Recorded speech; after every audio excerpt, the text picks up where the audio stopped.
ผู้ชายแม่ไปขุดมันจังแห้งมีแต่ผู้หญิงนี่แหละแถวเฮาอยากมีแต่ผู้หญิงนี่แหละนักผู้ชายเป็นนักกระโบไปหัวลำผู้ชายมีแต่นอนเห็ดแกมแดงเป็นร้อยพี่น้องไงบ่ได้ท่าอย่างที่ท่าแบบธรรมชาติเลยบ่บ่ได้แต่งบ่นานะบ่ได้ท่าอย่างเลยเนาะโอ้งามแบบธรรมชาติเลยเราเข้าตัวโอ้ย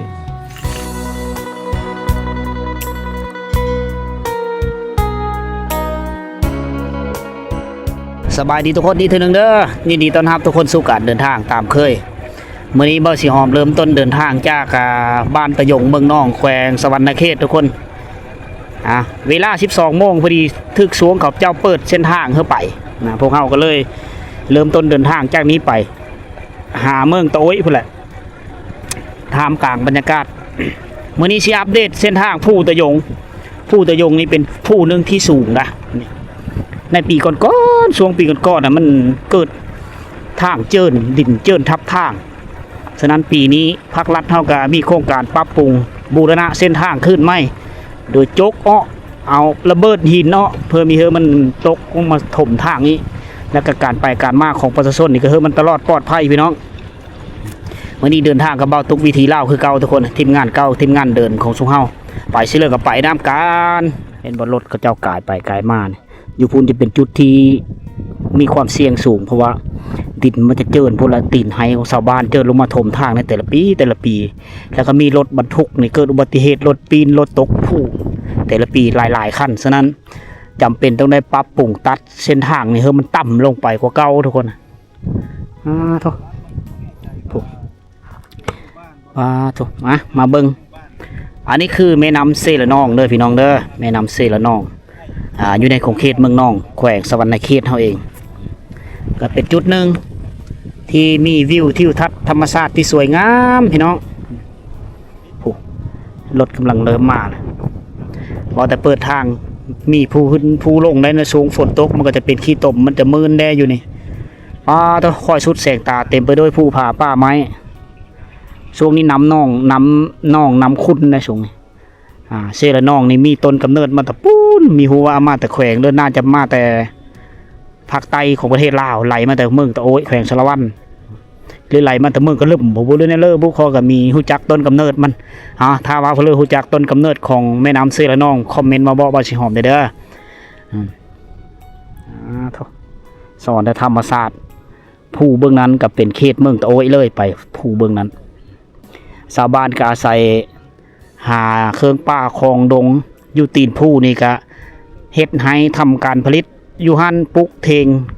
ให้อยู่ผู้พูนเพื่อเก็บข้าวเก็บน้ำให้เด็กผู้ให้ปีนี้เขาเจ้ามีอยู่3 ผืนแคมเซ่นี่ได้หอนยำน้ำนองเขาเจ้ากระโจหอนยำน้ำแห้งได้ฝนมีโต๊ะได้เขาเจ้ากับไปนอนอยู่พูนแหละอยู่ไห้กับเสียหญ้าไห้อันนี้คือเรื่องเล่าในการเดินทางเอามาฟ้าเงาเย็ดพวกพูดนะอยู่ฟ้าเซ่เบื้องนั้นจะเป็นมีหัวบ้านเพื่อผู้ตั้งอยู่แคมเซ่เบื้องนั้นเป็นบ้านน้อยๆนะ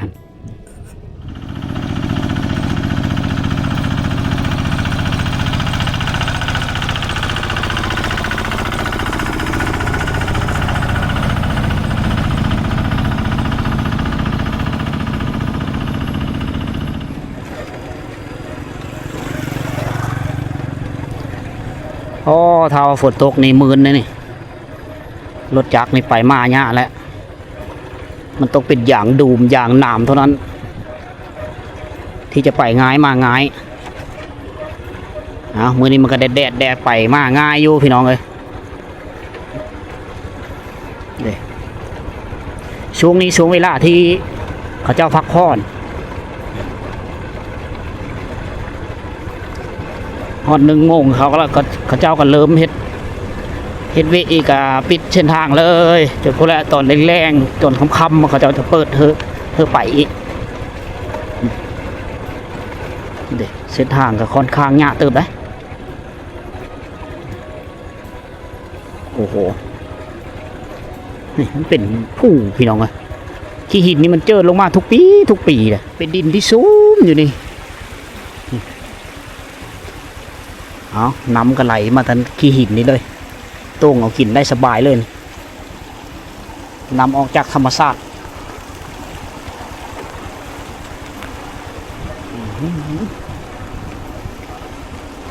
มามื้อสูงแดดนี่เฮาได้เห็นธรรมชาติแบบกว้างๆเลยท้องฟ้าเปิด ถ้ามายามฝนเมื่อเลิกฝนตกมันจะมืดได้หน้อยนึงแถวนี้ปัดตัวตลอดแล้วขณะมาเมื่อเลิกฝนตกมีหัวมันสิแดดเฮาจักมือโอ้พาวากรกี่หินเจินลงมาเนี่ยอันตรายสุดๆผู้ได้สาบานนะสิแซ่อยู่เทิงเพราะว่าอยู่เทิงเป็นไหเขาเจ้าเด้แล้วก็มีน้ำตกตาดนิดน้อยไหลลงมาสาบานสามารถโต้งไปเฮ็ดเป็นน้ำกินน้ำดื่มน้ำใสต่างๆได้แบบสบายเลยผู้อ่านเครื่องเจาะหินเขาเจ้าเขาคิดว่าเขาจะเอาระเบิดมีเมนนะเขาใช้เครื่องเจาะนะถ้าว่าใช้ระเบิดสาบานสิแตกตื่นใช้เครื่องเจาะเครื่องเทคโนโลยีทันสมัยละน้ำนี่ไหลตลอดเลยน้ำ เบ้าเลยยอด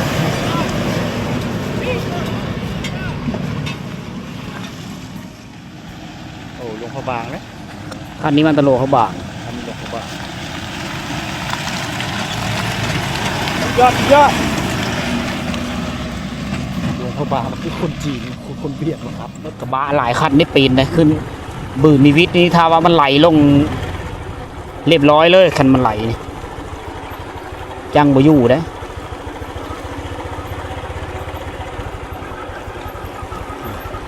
โค้งอันตราย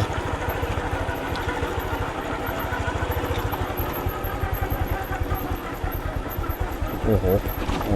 หขนาดรถจักรคอยยังไหล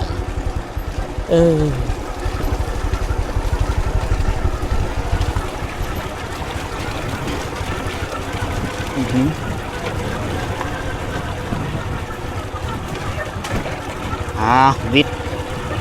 บนหยาแล้วพี่น้องเดินตัวนี้ก็สบายได้น้อยนึงอยู่นี่ก็พ่อแล้วได้จุดรถบืนอันนี้โ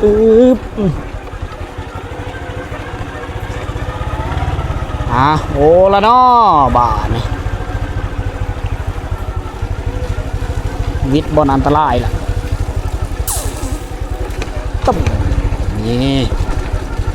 อันนี้คือสภาพเส้นทางอยู่ภูตะยงเมืองน่องแขวงสวรรณเขตเด้อถ้าว่าเพื่อนมีจุดประสงค์สิเดินทางสายนี้ต้องเช็คสภาพดินฟ้าอากาศเช็คกรมอุตุนิยมพาเมื่อเลยเขาแจ้งว่ามีพายุเข้ามาฝนตกหนักแหละมีต้องมากก็ได้ทางเส้นมีว่ารถใหญ่รถน้อยก็ไปมีรอดขี้ดินมันจะเจิ่นลงมามันจะเป็นขี้ตมหลายๆกามติดรถเลยถือว่าเรียบร้อยเลยไปไม่ได้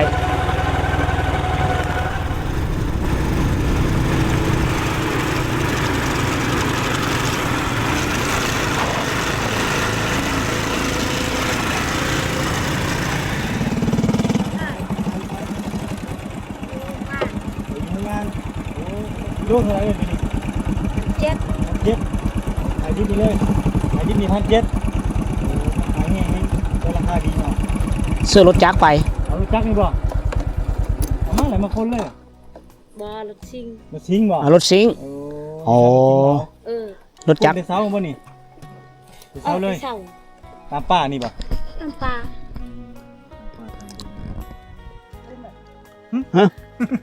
ยังอีกผู้นึงบ่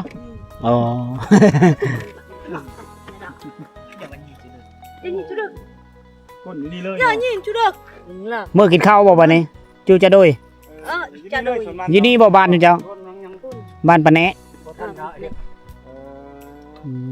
ส่วนยังบ่ทันได้ก้นเลยเนาะพากันสิมาก้นนี้ใจก้นบ่ทันเนาะพี่น้องบ้านปะแนะเริ่มต้นแค่โลเท่าไหร่ว่า1,700 กีบโอ้ยได้ตัวยังดีกว่าเนาะเป็นเรื่องครับซื้อมันต้นเลยเนาะก้นมันมาแต่ลมพุ่นเอาเสื้อเป่าเก็บมันมาเสื้อเป่าอยู่พี่มา2 ปีได้จำนี้เนาะโหมันเนาะมันขี้หินหลายเนาะมันก็เลยมีเยอะหลายโคตรมันบ่มีจุลินทรีย์มันบ่มีปุ๋ยก็เลยหัวซ้ำนี้2 ปีได้ทุกคนได้อันนี้เสาท่ารถซิงมาคนบ่ มัน2 ปีได้จำนี้คนละ2 มื้อขนาดมันได้มื้อเท่าไรนี่ไปขายมื้อนี้แล้วขาย โอ้เมื่อวานกับก้น ก้นเลย ก้น เต็ม มาไว้ เต็มรถไทยเลยแม่นเอาไปขายเลย แม่นเลย โอ้มือไม้จังก้นไม้ อืม ขายเท่าละเล็กเท่าละน้อยไปเรื่อยๆเนาะ อืม ร้านมันที่พุ่นบ่บ้านนั้นตุ้มลี่เขาบอก ขาว แม่นเลย อยู่เข้มทางพุ่นเลยเนาะทางใหญ่พุ่นเลยเนาะ ใครแต่มีรถสิงห์เนาะ เอาสิงมา ฉันไม่มีรถสิงห์นี่พอแห้งแล้วรถจักร 3 แก้ คนบ่ก้น 4 คน โอ้4 คนพากันมากลมันพี่น้อง เพื่อจะไปขายถือว่ายามนี่แม่นเอาใช้ก้นมันนี่แหละถ้าเข้ากินหมดก็ถือว่าก้นมันแล้วก็ไปซื้อข้าวเนาะ แม่น ขายมันซื้อเขา ข้าวมากิน เอาสู้ๆ เอา เด้อ สู้ๆรถไถยังบ่ทันมาเนาะ ได้บริไลนะ ไปเอากระปี้ คุณใหญ่ ไปเอากระปี้ น้อยๆแล้วสังเกง โอเคสำคัญเนาะ เอาเมื่อกินบ่เริ่มเมื่อขาย กิน จ้าเนาะ หัน อ๋อ ก้นเนาะ ให้ผู้ชายแม่ไปขุดมันจังแห้ง มีแต่ผู้หญิงนี่แหละแถวเฮาเรียกมีแต่ผู้หญิงนี่แหละนัก ผู้ชายเป็นยังกระโบไป หวยบลัง ผู้ชายมีแต่นอน เอ้ยนอนเว้น เออ เออ ผู้หญิงเลยหากินแน่แต่ฆ่าลูกแน่แบบนั้น เลี้ยงลูกแน่เนาะ ทุกอลี ทุกเนาะเมื่อยเอ้ยนี่เสีย บอกไป ไม่ได้ถือขนมซ้ำมื้อนี้นะ เมื่อยเอ้ยนี่เนาะ ก็เมื่อยแหละ ถือน้ำถือข้าวไปพร้อมบ่ บ่ได้กินแล้วได้เข้านำ เดี๋ยวเราไปเนาะ อ้าวแดดไม่ได้จะมีหิวน้ำมาสักกินน้ำป้าเลย น้ำมีฟ้าเลย ห่วยแล้วกินเข้าไปเลย เออ ตามห้วยตามห้องเลย กินน้ำธรรมชาติ ธรรมชาตินะ เอาเฮ้ยได้หลายๆตัวเด้อ ขอบใจ เออ อ้าวโชคดี รวยเด้อ โดย คือกัน โดยให้ได้อ้นตัวใหญ่ๆเด้อมาสู้ผัวกินผัวนอนเว้นนั่น เอามือเฮือน เพื่อน เฮ้ยเลิกวันนี้อาบน้ น้ ำเปิดเด้อนี่ ำ เฮ้ยได้จังไง โดน อ๋ออาบ พร้อมนี่เนาะ อาบน้ำก่อนจังมือเฮือนเนาะ อุ้ยพร้อม อ๋อเอากระตุกน้อยๆตักน้ำเนาะ ไปบ่ลูกบัง ข้างกับมัน บังอะไร เอาบังเอาบังอะไร ลูกบนผัว โซลายมีแต่ไม่ยิ่งเนาะหาอยู่หากินเนาะเอาโลเอาฟืนไม่ยิ่งมัดเลย ยิง อ่า ได้เด็ดยังสิได้น่ะ การ ไปทางขี้คร้าน การ บ่หากินเลยเนาะ โอ้อยู่นี่นบนตักน้ำเนาะ โดน ยามนี้ใครแน่เนาะน้ำลายเนาะ ลาย ย่ำแรงก็มาเอาอยู่นี่บ่ งั้นเลยยุ่น บ่แห้งเนาะน้ำเนาะ บ่ มันไหลค่อย ไป ๆโอ้บ่ได้ปะก่อนบ่นี่ปะอยู่ถึงนี่ เอาลงเลย แล้วสิล้างอยู่พุ่นบ่ ล่าง ไปล้างหน่ โอ้ อย เชียเรียวบังตัวปืนอยากล้างหน่อไม้อยู่ลุมเอาอดทนไม่ยิ่งไม่ยาเฮาผู้ชายเขามีเฮ็ดแล้วมันนี่มีวันผู้ชาย แต่กันมันยิง มีแต่วันไม่ยิ่งเอาเบิดบ้านนี่ก็มาเอาน้ำอยู่นี่นะ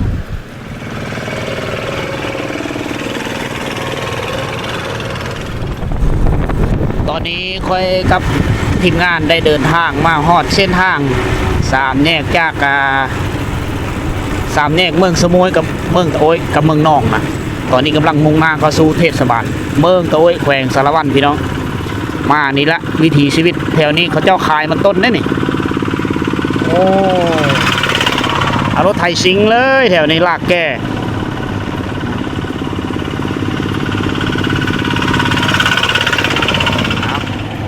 เจ้าปลูกมันต้นก็ขายมันต้นอ่ะโอ้แหละมุ่งหน้าก็สู้ภูเขาไปเลยทุกคนภูเขียวงามๆแถวนี้ธรรมชาติงามเลยสอนผู้พาป้าดงเขตเมืองตะโอยกับเมืองสมุยนี่เป็นดินแดนที่จัดได้ว่ามันเขียวมันงามอันนี้จะเป็นแม่น้ำซีละมั่งอ๋อฝนตกแล้วบาทนี่พี่น้องฝนตกก้อนเมฆมาฮอนี่มีหัวบ้านเบลอบุขอบเขตเมืองตะโอยอะไรพี่น้องเลย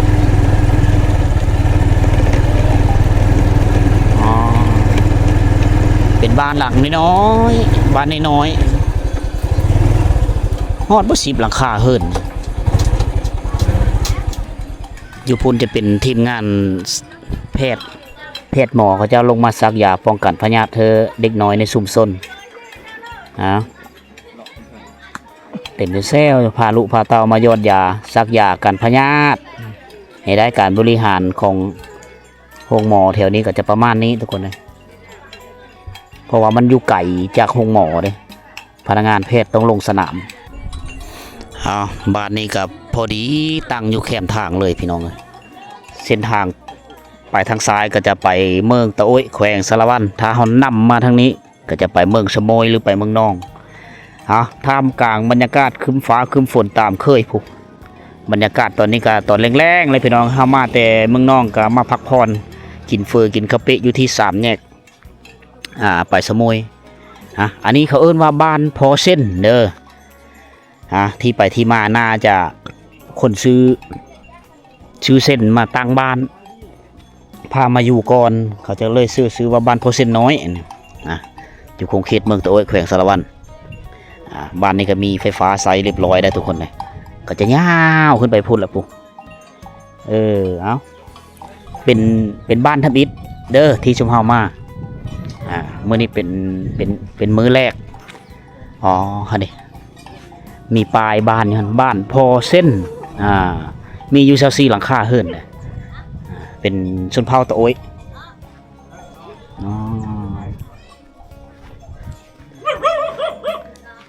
เฮ็ดกินยังตาจ้าเพนเหรอตาจ้าบ่ได้ยังเอาบังบ่ฮู้กระดังต้มเพลอแม่ต้มมาบังโอ้เอาต้มมาบังเอาบังอะไรบ่ชื่อแล้วบังอะไรเนาะ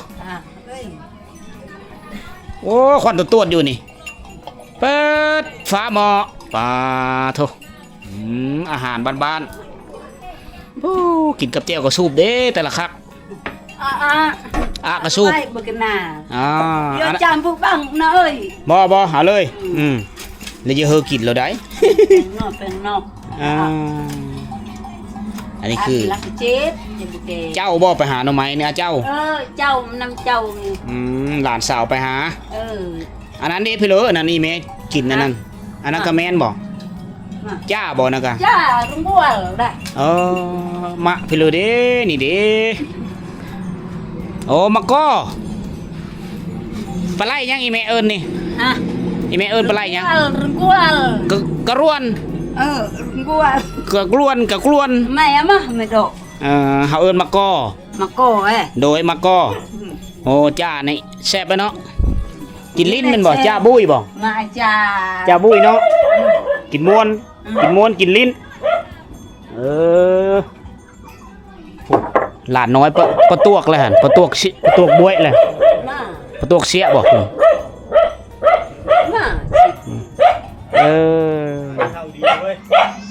ทหารเราได้ทหารบ่ต้มมียังนี่ไม่เท่าต้มมาบังน้ำไม้เอาบังน้ำไม้เอาบังโอ้24หลังคาเฮิรนพี่น้องอาชีพหลักคนเขตนี้ก็เฮ็ดให้ตามเคยปลูกบ้านเฮิรนเลาะตามแคมทางตามผู้เพ่งพวกเลี้ยงโง่เลี้ยงควายอยู่นี่แหละเขาเจ้าเฮ็ดเฮิรนนี่เขาเจ้าจะเอาตีนเสาขึ้นสูงได้เด้เขาเจ้าจะเทซีมังขึ้นประมาณ1 เมตรได้แล้วก็เอาเสามาตั้งเฉยเลยนี่เบิ่งดูนี่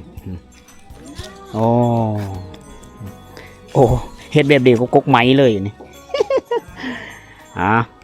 เฮิรนของพี่น้องชนเผ่าตะโอ้ยนี่จะแตกต่างกับชนเผ่าต่างๆอยู่ในลาวเด้อโดยเฉพาะคือขันไดเฮิรนเขาเจ้านี่ส่วนหลายเขาจะแต้มลายได้เอาสีมาแต้มเฮ็ดคดงอกแงกตามเอกลักษณ์ของเขาเองเขาจะออกแบบนี้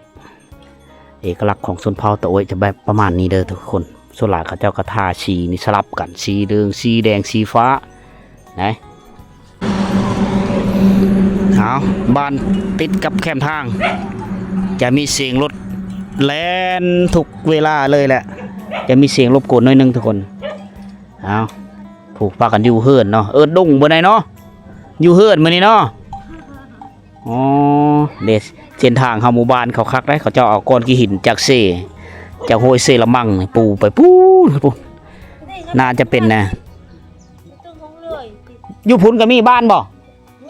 โอ้หลายเนาะเป็นบ้านใหญ่จบดีด่ะ หลายเลย หลายหลายเฮือนเนาะเฮือนหลายอ๋อพากันนั่งพักผ่อนนั่งอยู่รถไถเลยด้วยจ่าบังจ้ายามไหนเนาะอ๋อจ่าบัดบ่ายจ่าวังโอ้หลานน้อย จ่าบังจ่าบัง เฮ็ดไปชังอันนี้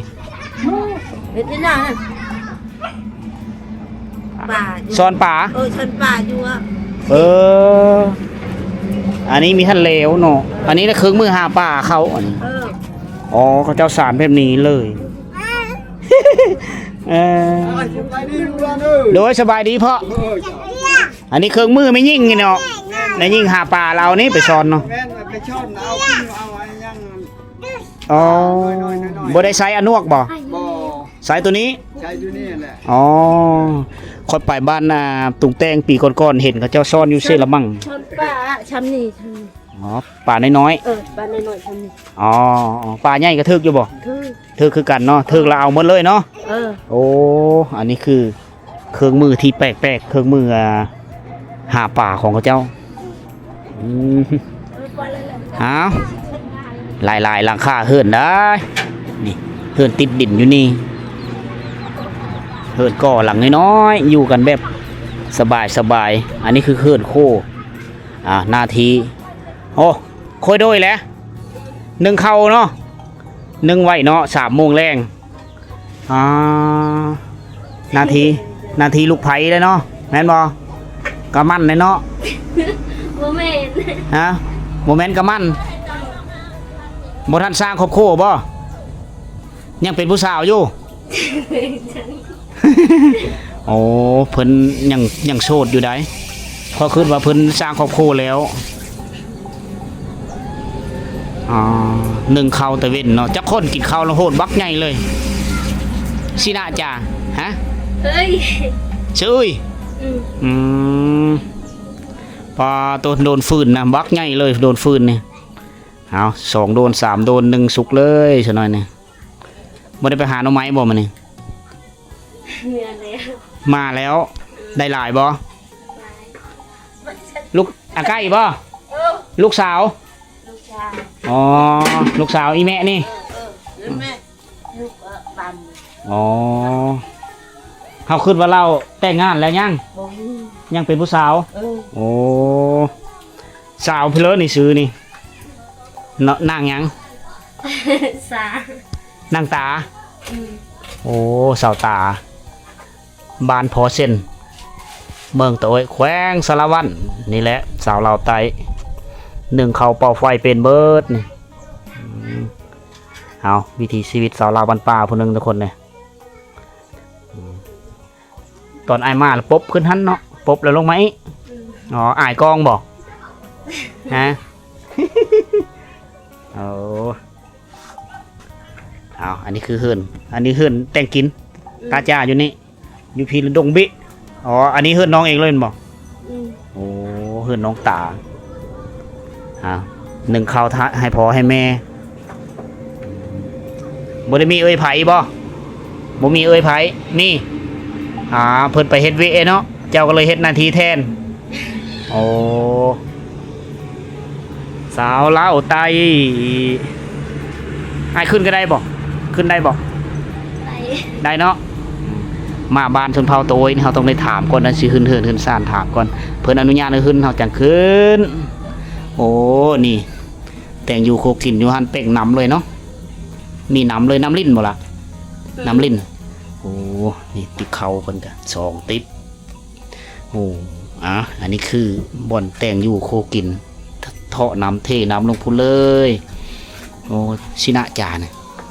กลึงแล้วชินะจักคนฮอดบ่10 คน11 คนโอ้1เขามือ1จากเธอ2ยามเช้ากับยามแรงโอ้ได้ยังอาหารกินมาเนี่ยมีทหารเอาไหมโอ้ได้หลายบ่เชื่อบ่บังยิ้มใส่กองดูบ้านนึงมื่อนี้มาเจอน้องตาเนาะอายุจักปีเลยนี่16 ปีอ๋อ แต่ละมื้อเราไปหาอยู่หากินหาป่าก็ได้บ่เซละมั่งบ่คือเหินบ้านเจ้านี่เด้อดอก ดอกเพิ่งเก้า อ๋อมีโมเมนต์เซละมั่งเนาะ อืม หาป่าอยู่หั่นซ้อนเอาเลยเนาะตวกบ่ ส่วนมึง อ๋อเอาน้ำดื่มนี่ต้มกินแม่นบ่ต้มเอาต้มก่อนถึงดื่มอ๋อน้ำลิ้นเป่งมาแล้วก็ซื้อหม้อแล้วก็ต้มก็ถือว่าดื่มน้ำสะอาด 100%พี่น้องเด็กเข้าเพิ่นกิน11คนผู้ใหญ่จักคนกล้วยปืด เฮ้ย ชื่อเนาะโอ้เดี๋ยวนี้เขาเจ้าไปเฮ็ดเวะเบิดบ่โอ้ยังเหลือแต่เจ้าเป็นผู้เฝ้าเฮือนเฮ็ดอยู่เฮ็ดกินแล้วนี่ก็ไปอาบน้ำโอ้เลี้ยงงูเลี้ยงควายคือหมูคือเป็ดคือไก่เนาะอยู่เฮือนเนาะบ่ได้ไปไห้บ่ บ่ บ่ได้ไปพักผ่อนเนาะ อืม แต่ละมื้อไปเสียหญ้าไห้มันบ่แล้วบ่ แล้ว แล้วเนาะไวเนาะหลายคนเนาะคนหลายขอบใจเด้อน้องตาเด้อ อืม ยิ้มแน่บัดหนึงอยู่พี่เจ้าอยู่ผู้เดียวโพเด้อีพ่อเด้พ่อบ่มีอ๋ออยู่ผู้เดียวได้หลายปีแล้ว ไล่ขี้ อ๋อนี่ระบบน้ำนี่สบายนะอาบน้ำอยู่นี่เลย เปิดจากโลกแม่นบ่สะดวกสบายได้น้ำนี่อ๋อโอ้แห้งก็ดีเลยนี่อันนี้จะเป็นน้ำลิ้นเฮาเศร้าไซแล้วเฮาจะปิดไว้ถ้าว่าเฮิรนใดเปิดแล้วก็จะเป็นนั้นมันจะมีเพลงพ่อโอ้น้ำเพิ่นตั้งไว้อยู่อ่างแบบเดียวกับน้ำประปาเนาะโครงการมาเฮ็ดเธอเนาะสะดวกสบายในการใช้อย่าว่าอยู่น้ำลูกน้ำหลานบ่แม่น พุ่นเฮือน เฮ้ยนี่แม่อยู่พุ่นเอาย่างเที่ยวชมเบิ่งหมู่บ้านรวมๆก่อน ลูกเขาลาว อะไรเด้อพี่น้องเด้อนี่ซื้อบ้านซื้อเมืองซื้อเมืองตะโอ้ยซื้อบ้านน้ำบ้านพอเส้นหน่วยหนึ่งเฮือนเลขที่02002มีแม่นเบาะเลขได้ เอายามแรงๆพี่น้องโอ้สะอ่อนยาตกมาฮอดฤดูฝนนี่เลี้ยงสัตว์ก็ง่ายนี่ยาเฮงูเฮควายกินพอได้ฟังเสียงมันก็โล่งมันให้บอกเฮามาบ้านชนเผ่าชนหลายชนเผ่าตะโอยบ่ชนเผ่ากระโดเขาเจ้ามีความดูมั่นเขาเจ้าปลูกไปเบิดต้นไม้กินมาต่างๆฉะนั้นเวลาเฮามาบ้านเขาจะเห็นมันจะไม่ได้เป่าว่างได้พื้นที่เขาเนี่ยก็ใช้เนื้อที่ว่างเป็นประโยชน์เฮือนเขาเจ้านี่ชนหลายเขาเป็นสร้างเองเฮ็ดเองโดยไม่ได้จ้างสร้างมาแต่บนอื่นฉะนั้นเขาเจ้าก็เลยมีท่าแห้งมีเฮือนที่ถาวรหลายหลังมีรถไถซิงค์อาศัยขายมันต้นปูมันต้นขายเขาเจ้าก็ได้ผู้บางคนก็นึ่งเข้าแล้วหลายๆหลังคาเฮือนนึ่งเข้าแล้วยามแรงแหละการเดินทางของเฮาก็มันยาวไกลก็เลยมีท่านฮอดเมืองตะโอยซ้ำมื้อนี้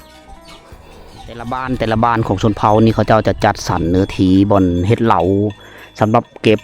เมนเข้าไห้เข้าหน้าก็ตามเขาเจ้าสิเอาไว้อยู่โซนบ้านน่ะพูนอยู่พุ่นละสังเกตเห็นเสาระเบิดตามเคยพี่น้องเลยเส้นทางตัวนี้น่าจะไปสถานที่การศึกษาของเขาหรือเฮ็ดขึ้นไปพุ่นแหละบนอ่างน้ำประปาอ่างน้ำลิ้นน้ำเพลเขาไว้พุ่นแหละโป่มน้ำไปตั้งไว้อยู่ถึงพุ่นแล้วก็ต่อมาแต่ละเฮือนเฮือชาวบ้านเฮือประชาชนแต่ละหลังคาเฮือนอยู่ในเสา4หลังคาเฮือนเฮือได้สมใสน้ำเธอได้มีน้ำใสในวิทายทุกคนอันนี้ก็คือโครงการปรับปรุงคุณภาพชีวิตได้นี่เห็นบอกมาฮอดปุ๊บแล้วบ้านเฮิรนก็เจ้าสะอาดงามได้นี่ถึงว่าเป็นเฮิรนดังเดิมเฮิรนบูฮานก็ตามเฮิรนฝาไม่เตาะเคาะไม่ลืมแต่ว่าอยู่ตารางนี่สังเกตได้อยู่ก็คือเฮาเห็นความสะอาดความเป็นระเบียบเรียบร้อยการจัดสรรเนื้อที่ของเขาเก็บเมียนวัตถุอุปกรณ์เป็นระเบียบเรียบร้อยดีอันนี้คือบ้านชนเผ่าตะโอยก็จะประมาณนี้แต่ละราคาเฮือนเนี่ยก็จะมีหมาย่ามเจ้าเลี้ยงน้องหมาไว้ได้เพื่อมันเห่ามันหอนลักเล็กขโมยน้อยคนแปลกหน้ามาจะได้เจอกับหมาก่อนโอ้พุ่นอันนี้จะเป็นเฮือนของชาวบ้านเขาโอ้เฮ็ดเพลนี่เพาะ